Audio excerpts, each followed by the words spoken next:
मैं शुरुआत सबसे पहले संजय जी आपसे करना चाह रही हूं, क्योंकि आपके एक नहीं दो ऐसे नेताओं के बयान आए हैं जो टारगेट तो नरेंद्र मोदी को करना चाह रहे हैं, लेकिन उनका अंत किस पर हो रहा है यह आपको बता देती हूं। राम मंदिर अपवित्र है। अब मैं आपसे पूछ रही हूं, क्या टीएमसी इस बयान को एंडोर्स कर रही है? सबसे पहले हम आपको एक बात बताना चाहते थे। हाँ। 2 साल पहले दिलीप घोष जी एक बयान दिया था। बयान में क्या बोला था?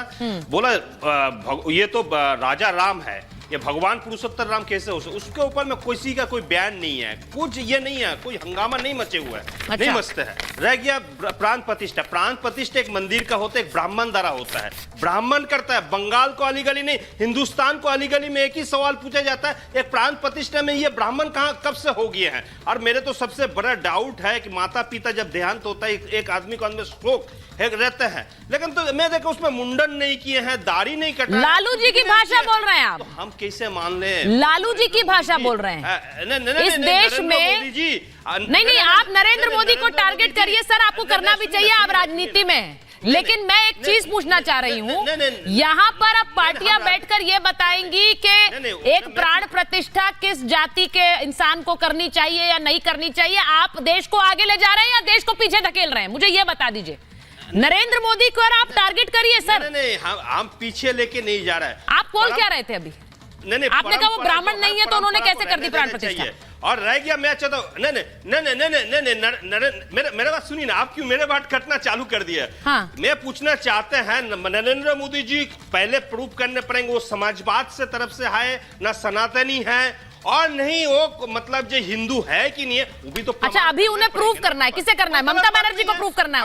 उन्हें ममता बनर्जी को प्रूव करना है कि वो हिंदू है कि नहीं? संजय सरकार जी, ना आपको बीजेपी को सर्टिफिकेट देना है कि आप हिंदू हैं या मुसलमान, ना नरेंद्र मोदी को किसी को सर्टिफिकेट देना है। लेकिन अगर आप बैठकर ये सर्टिफिकेट मांगेंगे तो ये देश की सोच संकीर्ण दिखाता है, आपकी सोच संकीर्ण दिखाता है। संजय जी, मैं प्रेम शुक्ला जी आपके पास आऊं उससे पहले मैं एक बार भाटी जी से रिएक्शन जरूर लेना चाहती हूं। भाटी जी, आपने हमेशा जात पात के ऊपर होने की बात कही है। आप हमेशा कहते हैं देश को कास्ट में मत डिवाइड करिए, जात पात में, ये छुआछूत में मत देखिए। ये टीएमसी का जो बयान आया है, संजय सरकार जी एक मिनट, आ रही हूं आपके पास, ये सीधे सीधे मोदी को टारगेट करते करते क्या बात करने लग गए कि वो ब्राह्मण नहीं है, मंदिर में कैसे जाएंगे? क्या मोदी और मंदिर का कनेक्ट तोड़ने के लिए कुछ भी कहेंगे? नहीं, जहाँ तक समाजवादी पार्टी का सवाल है, हमें इस बात से कोई मतलब ही नहीं है कि कौन मंदिर में पूजा करता है, कौन प्राण प्रतिष्ठा कराता है, कौन किस संस्कार को करता है नहीं करता है। माता जी की मृत्यु पे वो मुंडन कराते हैं नहीं कराते हैं, कोई भी XYZ। हमें मतलब इस बात से है कि उत्तर प्रदेश में जो लगातार पर्चे लीक हो रहे हैं, लगातार नौकरियां खाई जा रही हैं, जो ये सेना में, रेलवे में, दूरसंचार विभाग में जहां सबसे नौकरियां ज़्यादा मिलती थी, वहाँ भर्ती बंद कर दी गई है, महंगाई लगातार बढ़ती जा रही है। हाँ। देश की सीमाएं असुरक्षित हैं। हमें मतलब इन मुद्दों से है। ठीक है। देश में लोकतंत्र को नुकसान पहुंचाया जा रहा है, सुप्रीम कोर्ट को कहना पड़ रहा है, लोकतंत्र की हत्या की जा रही है। सुप्रीम कोर्ट को दूसरे फैसले में कहना पड़ा ये असंवैधानिक थी, ये जो इलेक्टोरल बॉन्ड सिस्टम था। अभी हाई कोर्ट ने कहा है कि उसकी सरकार की कड़ी आलोचना की है उत्तर प्रदेश में जो पर्चा लीक हुए उस मामले में, कि सरकार क्यों नहीं रोक पा रही है पर्चा लीक को, क्या सिस्टम फेल हो गया, ये हाई कोर्ट ने कहा है। हमें चिंता इन बातों की, हमें ज्यादा उससे लेना देना नहीं है। जी बहुत अच्छी बात, हम पार्टी की ओर से इस पर कोई नहीं, बहुत अच्छी बात है। लेकिन जब आपने कहा मुझे कोई फर्क नहीं पड़ता कि जब देहांत के बाद कोई सर मुंडवाए ना मुंडवाए, ये इसलिए मैंने पूछा क्योंकि उस मंच पर तो आपके नेताजी भी बैठे हुए थे जब लालू यादव ये बयान दे रहे थे, आपके नेता भी उसी मंच पर थे। और जब साथ हाथ मिलाकर हाथ उठाते हैं तो एक एंडोर्समेंट है। आप लोग अगर एक गठबंधन में साथ आए तो उनका बयान आपका माना जाता है, इसीलिए सवाल आपसे उठते हैं। इसका संदर्भ में बता दूं, लालू यादव जी का जब पूरा भाषण आप सुनेंगे, ये सवाल मोदी जी से इसलिए किया गया कि भारतीय जनता पार्टी के लोग सबसे ज्यादा हमसे सबूत मांगते हैं हिंदू होने का। हिंदू ना हम पे गैर हिंदू होने का आरोप लगाते हैं, हिंदू विरोधी होने का आरोप लगाते हैं। और हम पे नहीं, दूसरे लोगों पे भी, कि जो बीजेपी को वोट ना दे वो पाकिस्तान चले जाओ। अभी कह रहे हैं कि मेरा परिवार, लेकिन उसी परिवार में कुछ बच्चों की पहचान कपड़ों से करते हैं, कुछ की नौकरियां छीनते हैं। अभी मैंने उदाहरण दिए थे को भेदभाव करते हैं। ठीक है। ये तो इसलिए सवाल किया जाता है इनसे, अगर आप हिंदू धर्म के ठेकेदार बन रहे हो, हम हिंदू धर्म के ठेकेदार नहीं है। क्या आप हम हिंदू भारत के धर्म के संविधान ठेकेदार बन रहे हैं? प्रेम शुक्ला संविधान के जी, ठेकेदार हैं हम। प्रेम शुक्ला जी, क्या आप हिंदू धर्म के ठेकेदार बन रहे हैं? जी देखिए, आपने जो प्रश्न पूछा उसको छोड़कर भाटी जी ने बाकी सारी बातें की। क्या राम मंदिर अपवित्र है? टीएमसी के जो प्रवक्ता हैं, विधायक हैं, उनके इस आप जो बयान से आप सहमत हैं? क्या आप राहुल गांधी के इस बयान से सहमत हैं कि जय श्री राम का नारा लगाने वाले भूखे मरेंगे? क्या आप इस बयान से सहमत हैं कि राम इस देश के शत्रु हैं, जो डीएमके के श्रीमान ए राजा ने कहा? इन तीनों प्रश्नों के उत्तर नहीं दिए गए। पहला मैं आपको बता रहा हूँ, टीएमसी के जो कह रहे हैं श्रीमान जी, उनके विधायक जी, हमारे यहाँ सनातन धर्मियों में जब संकल्प पढ़ाने के पहले पवित्र मंत्र पढ़ा जाता है तो कहा जाता ओम अपवित्र पवित्रो वा सर्वावस्थम गतोपियः स्मरेत पुंडरीकाक्ष सह बाह्यभ्यंतर शुचि, यानी पुंडरीकाक्ष के नाम का स्मरण करने मात्र से ही आपका अंतर और बाह्य दोनों पवित्र हो जाता है। पुंडरीकाक्ष कौन? भगवान श्री विष्णु। पुंडरीकाक्ष कौन? भगवान श्री राम, भगवान श्री हरि।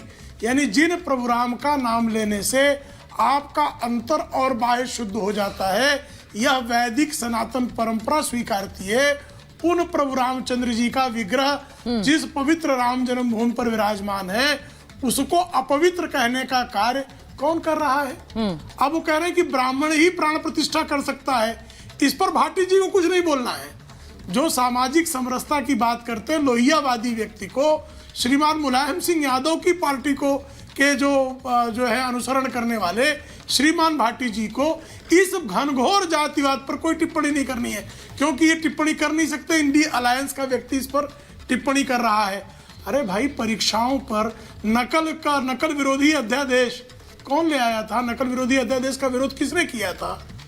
वो मुलायम सिंह यादव थे कि नहीं?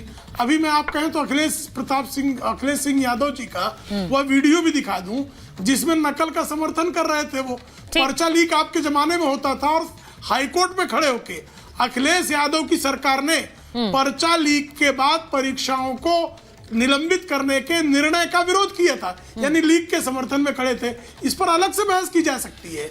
आप कहते हैं कि हम जो है बार बार पूछते हैं आपको, साहब बाबरवादी को क्या कहा जाए? राम जन्मभूमि के मंदिर पर बाबर की कब्र बनाने का जो संकल्प पढ़ रहे थे, उनको क्या कहा जाए? देखिए, उनको रामवादी कहा जाए? प्रेम शुक्ला जी वो जवाब देना चाह रहे हैं आपकी बात को। भाटी जी जवाब देना चाह रहे हैं, सामने से है ना मेरा। और लोहिया, देखिए, एक बात बड़ी क्लियर है, क्योंकि मुझे धीरेन्द्र जी पे और वरुण जी पे भी जाना है। एक बात बड़ी क्लियर है कि ये सारे बयान मोदी को टारगेट करने के लिए आ रहे हैं, पीएम मोदी को टारगेट करने के लिए आते हैं, लेकिन क्या वो बयान वापस सेल्फ गोल में कन्वर्ट हो रहे हैं जाति व्यवस्था पर? अब अगर आज इस बयान पर जो टीएमसी के विधायक का आया, भाटी जी, अगर ये पलटकर नरेंद्र मोदी अपनी सभाओं से बोलना शुरू हो जाए कि मैं क्या किसी मंदिर में नहीं जा सकता हूं, तो आप समझ रहे हैं उसका बैकलैश क्या होगा? आप समझ सकते हैं बैकलैश क्या होगा? भाटी जी जवाब मैं जो आदरणीय शुक्ला जी ने कहा कि मैंने आपके सवाल का जवाब नहीं दिया, मैंने तो स्पष्ट जवाब दिया कि मेरी पार्टी को इस बात से कोई लेना देना नहीं, हमें कोई फर्क नहीं पड़ता कि मुंडन कराएं ना कराएं, कोई किसी जाति का आदमी पूजा पाठ करे, प्राण प्रतिष्ठा करे, हमें फर्क नहीं पड़ता। दूसरा, आपने नकल अध्यादेश का जिक्र किया शुक्ला जी, नकल का समर्थन नहीं किया था। नकल अध्यादेश जो राजनाथ सिंह जी लेके आए थे, उसमें प्रावधान था कि स्टूडेंट को, चाहे वो लड़का है चाहे लड़की है, उसको उसके परीक्षा कक्ष से हथकड़ी लगा के पुलिस थाने ले जाएगी और जेल भेजेगी। हमने इसका विरोध किया था।